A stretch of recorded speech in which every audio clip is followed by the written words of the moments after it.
এখনো আসতেছে না, প্রতিদিন লেট করে।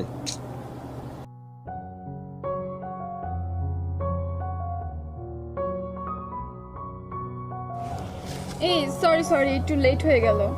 আসলে বাসা থেকে আসতে একটু সমস্যা হয়েছে, তো বাসায় একটু প্যারা, অনেক কাজের চাপ, যার কারণে লেট হয়ে গেছে। সরি, কিছু মনে করো না।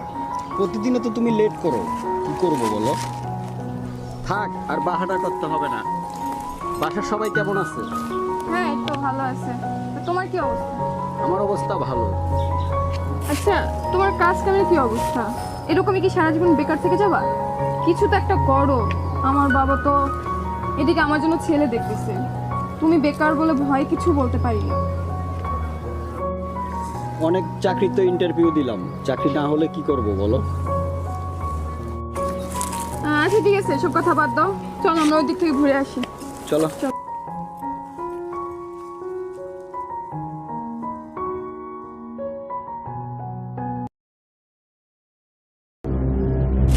আজকে লেট আসো কাজকে, তার সাথে আমার বোঝাপড়া আছে।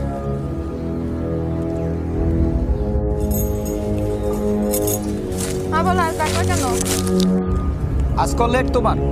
আমি গরিব বলে তোমার কি, তোমার কাছে আমার ভালোবাসার কোনো দাম নাই? হ্যাঁ, নাকি আমি বেকার বলে তোমার কাছে আমার কোনো দাম নাই? ফোন দিলে তুমি আমার ফোন ধরো না, সমস্যাটা কি বলো? দেখো, তোমার এসব কথা শুনতে শুনতে আমি বোর হয়ে গেছি। নতুন কিছু থাকলে বলো। বিরক্ত তো এখন হবেই, কারণ আমি বেকার যে। আর ওইদিকে তোমার বাবা তোমার জন্য ভালো ভালো ছেলে দেখতেছে, অনেক টাকা পয়সা আল্লাহ, তাই তো এখন আমাকে ভাল লাগে না, তাই? হ্যাঁ,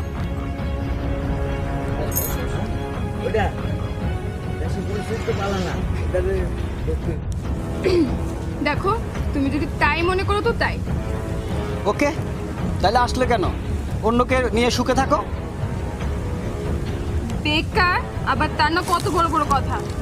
দেখো, তুমি থাকো তোমার মতো, আমাকে আর কখনো ডিস্টার্ব করবে না, ঠিক আছে?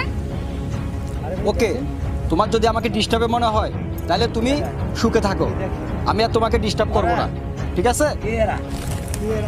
হ্যাঁ ঠিক আছে, তো তুমিও ভালো থেকো, আর কখনো ডিস্টার্ব করবে না, মনে যেন থাকে। ওকে, তুমিও ভালো থেকো। ঠিক আছে।